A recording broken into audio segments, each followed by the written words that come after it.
The realities of virtual relationships. Wow, it all feels so perfect. Virtual handhold by the roadside philosopher. A cartoon world of fun and facades, summoned for games or to role-play as gods. A place to whine, sing, and escape real life, explore creativity, and marvel at strife. With Second Life, the problems continue, burrowing quicker and deeper and consuming within you. How do you sort why feelings run rampant? Why just a few typed words can cover the gamut?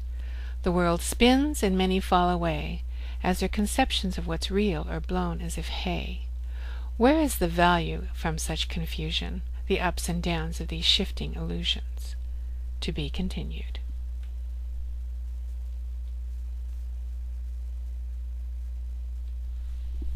The environment cries out for immersion and the suspension of disbelief, a perfect place for experiential learning. However, we lose them because they are unprepared to deal with the feelings. Feelings are not supposed to be in a game. It is for play. They know it, but are engulfed in the confusion. But we do have a real-life metaphor for this occurrence. Movie news. Real-life romances that started on the Hollywood sets. Just like Tom Cruise and Nicole Kidman. But not all lived happily ever after. The metamorphosis of a newbie. Oh, how cute. Cartoonville. Now what do I do? The steps it takes to get to the point of immersion. You need technical levels of the computer and real-life interface, learning the terms to communicate, learning the culture to move and function, teleporting, whatever, operating the software, and if they get past that, they go to screen 2. They must dress themselves, shop and purchase things, figure out newbie status flags, and then if they get past that, we have morality is challenged. The culture requires that you look for acceptable shading of skins for your avatar to appear natural and customize who you are. So you're looking at nudity. Oh my gosh. And then there's a pesky attachment, 12 pages on X Street SL of choices and abilities. Of cocks. Past the newbie stage, they have invested time to become who they now are. Average time frame, about 3 months effort. So now they are free to get serious about interacting and communicating. You're the best thing since sliced bread. Oh, you're good to me. Socializing and experiencing. We have cultures and new experiences, and looks matter in here as well, but there's even more cultures and more experiences. We have business ventures, education, we have historical role plays, fantasy role plays, we have Nikos, we have furries, we have Gorians, we have pirates. Which culture do you gravitate to? What we choose says a lot about our focus and desires, the groups we sign up with, the music we listen to, the titles we put over our heads, the role-playing or roaming of the society, our skill set, our activities. This gives us validation when we locate other with similar choices, right? We learn from their selections and we read their profile. A great heads up to attract our interest. What they say and don't say tells us a lot, and we read between the lines. But do we read too much? If we had a real-life profile that someone could click to see about us, what would we say? This was the activity that we did while we were at SLCC convention. Interesting discussion. Learned a lot about people. There are real people here. This is not just Mario Brothers. Try to tell someone who has not been in world to watch out for their heart. It just doesn't work. So if there's so many things that help us select for us an amiable companion, what is missing?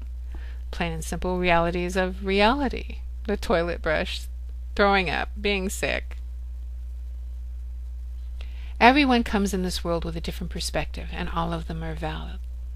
Disassociation, your Mario Brothers, that's a cute person walking through there, I'm working here. Immersive, I am my avatar. What you do to me, to my avatar, you do to me. And augmentation, I add this to my real life as another way of learning. An immersive person says, but I'm playing it real. Why aren't you? And a disassociative person says, is lying in game all that bad if I was just pretending anyway?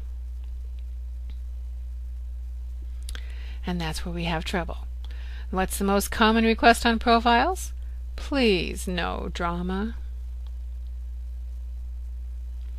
Virtual relationships can be subject to intense cross pressures. The emotions engendered are no less actual just because they are played out through avatars. So what actually is real and virtual? So for this we resort to Clift Notes. C for creativity, L for leisure, I for ideas and causes, F for friends, no matter how close or casual. T is for time, we are spending real time. Then others added extra T and S. T is for tariffs, money is a real component. And S is for sex. For some, it works better than real. Cybersex, what the heck? How much of sex is mental? And here we have a nice quote from a sex goddess. Levels of cybering. Jump on a pose ball and watch. Type ooh and ah while watching. We can start typing our first-person mode. My body tingles as I reach to. Because of the added component of voice, we can also describe our actions as well as listen to moan and play and movement. And then last you can jump out of world and use a webcam, or lastly teledildonics. The perception of intimacy in a virtual world, by which its very nature blocks 85+% of honest nonverbal communication, and we still have those with the highest IQ, just like in hypnotism, being most susceptible. What is it we do not know that should make us think twice before assuming it would work in real? And here we have a long list. We don't know how they smell, and it continues. So who falls harder in virtual, men or women? My hypothesis is men fall harder. For the first time, the very touchy-feely male has to verbalize what he feels, and he has a narrative. However, women have always used Barbie and Ken. Kiss, kiss. So what is the best way to perceive a virtual relationship? As a fantasy, a disassociated self? As immersive, this is better than real? Or mixing virtual and real in balance, augmenting your real life with a good real-life friend who happens to be your lover in a fantasy world? I've learned this from my roadside philosophers as well as my personal experiences and 2.5 years worth of interviewing. I'm a philosopher, and this is the virtual handhold. Continued. It's when one soul from across the digital divide, unique and unfailing, shares and does not hide. Then understanding and perspectives are broadened by far, and your soul is infiltrated. You're greater than par. You open and merge, and at the same time, cultures, beliefs, and histories now chime. You are part of something bigger than your limited view. The colors of life have added more hue. Now we can bring something great out of this, an empathetic forbearing of all life and its twists. Maybe a greater real, if I may be so bold, as we all link together in a virtual handhold. Thank you.